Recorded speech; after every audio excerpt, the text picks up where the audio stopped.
To Tunbazard, how did you get there? Walked. Yeah. Don't ask me how far it is. I might tell you in one of these maps. But Yeah. there's a railway line, but of course the bridges were blown and we couldn't. They couldn't use it, Yeah. so we had to walk. So how did you cross where the bridges were blown? Funny you should ask that. I just can't remember. There couldn't have been There a lot of wasn't water. any remnants of the bridge there? Or? Oh yes, the abutments and all that. The Yes. rest of it sort of blown out. Yeah. But I just can't remember any big rivers or anything. Mm. You know, nothing that'd stick in your mind. Yes. So there couldn't have been much more than creeks, you know, in that on the map. But I don't know. It doesn't. I wouldn't show you on that anyway. No. But no, I just remember there was a big, long. I think someone said it was a rice packing shed. One night we camped in there. The rest of the night we just camped on the road wherever we were. Yes. On the march up to Tambazide, and we were the first lot into Tambazide. So that was around. Now, which force were you allocated to? A force. No, A force. But you know how they had Green Force. Green Force. Yeah. Oh, so you were with Major Green. Major Green, yes. Yeah, It was yeah. Green Force who went away with So it. Claude Anderson was with you. Yes, and yet I don't remember him. Yes. Only by name, you know. Yes. Some sort of Claude's there, sort of thing. But Yes. Or I think was commonly referred to as Pills Anderson. Does that? oh yeah, yeah. Now I remember the machine gunners. Oh. Yeah, because he was in the machine gunners. Yes. So, yeah. Yeah. Second Yeah, force. that's right. They used to call him Pills. Yeah. Yeah. I'd forgotten about that.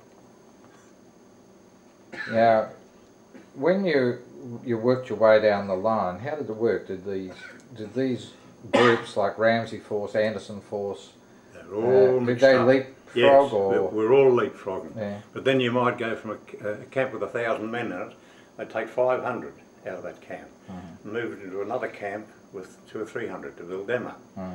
Then they'd split that up again next time, and you're being split up all the time. So you weren't with the same mob. But they kept what they called the Kumais, which is a company. It was Yes. 50 men in it.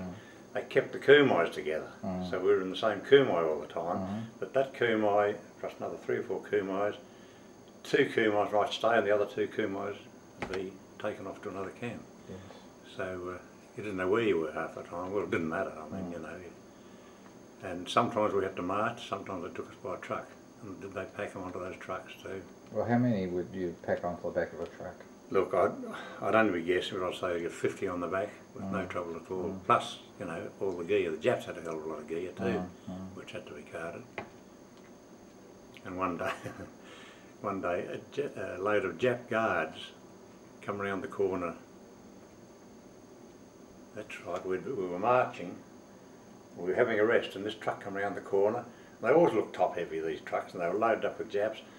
And arse over kettle it went, tipped over, and Japs went everywhere. And they started yaking and carrying on. And one of our chaps, we must have managed to keep a cigarette lighter. There's fuel leaking out of the fuel tank of the car. He went over and he filled his cigarette lighter like this. And Jap come along, and his eyes stuck out like this. Boom, boom, boom, boom. Get out of it. Yeah. Just something that sticks in your mind, you know. It's so stupid in a way, but he rejuvenated his cigarette lighter anyway out of the Jap truck. Yeah. A good move, I think. Yeah. Now, when you're moving down the line, what were you doing? Were you doing embankments, cuttings, or? When we started off at Tambazide, we went out to Candor, which is the 4 kilo camp. Yes. From there, they wanted a bridging party, and they picked out 10 men, and I happened to be one of them. We went back into Tambazide, we camped there, and this time we had one, he was supposed to be a Japanese engineer. We had to work with him, but this was only, you know, crosscut saw and mattock and adze, you know what an adze is? You know, doing the buttons to the bridge, like a wing like that, the bridge is there, yes. a wing like that, all these heavy beams down here and had to be filled with dirt. Well, we were doing that, I don't know for how long, until they'd shifted from the first camp. Because when we went back to the first camp, those that were there had gone and another mob were in. So we went there for 2 days. Then they moved us on to another camp, I think, which is about the 30 kilo camp. And from there, we did a few camps until we got to the 105. And the 105 was where, you know, I got this ulcer. So, which was the worst camp? Oh, the hospital camp, the 50 kilo camp. Yeah. That was the worst camp. The only good thing about it, I told you didn't see the Japs very often, only every now and again. But you were talking about using the nads. How effective was the squaring of timber using an adze? oh, they were, yeah, well, we learnt to be good because we had to be. You made a bloody mistake and you got a rifle butt in your ribs. You know, yeah, using the adze. And even the broad axe, had a broad axe, I even learnt to use a broad axe. They used to cut sleepers with here. And they're pretty primitive, but they got the work done. So you developed the ulcer on your leg. Yeah. That was 105. And do you know whether it was Anderson, Claude, that sent you back to 55? I wouldn't have a clue. No? No, I wouldn't have You a clue. no idea? I don't think, no, look, I'd only be guessing. Yeah. I'd only be guessing. Whatever doctor it was, he had to send the ulcer. So how did you go back down? We went back by truck. By truck. Yeah, we went back by truck. Took us back by truck. And when you were back at 55 Kilo Camp, did you have contact with Lieutenant Colonel Albert Coates? Only when he come round inspecting the ulcers and that. And I was there for a few days before we even saw a doctor of any kind. Because there were nearly all ulcer cases, but some of them had dysentery and nearly everyone had malaria, of course, and dengue fever.